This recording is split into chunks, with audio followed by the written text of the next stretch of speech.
এটা বেশ কিছুদিন আগের ভিডিও। একটা স্পেশাল দিনের একটা স্পেশাল বিকেলের গল্প। হালকা সাজুগুজু করে বাসা থেকে বেরিয়ে একটা রিক্সা নিয়ে নিয়েছিলাম। সেদিন ঘোরার মূল উদ্দেশ্যই ছিল রিক্সা রাইড। ছিল না নির্দিষ্ট কোনো গন্তব্য।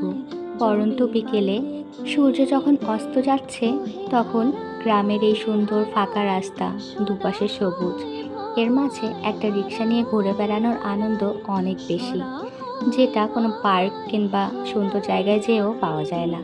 এই সুন্দর জার্নিটা আমাদের দিনটাকে আরও বেশি স্পেশাল করেছিল। আমার তো বাইকের পরে রিক্সাই সবচেয়ে প্রিয় যানবাহন, যেটাতে করে ঘুরে বেড়াতে আমার অনেক ভালো লাগে।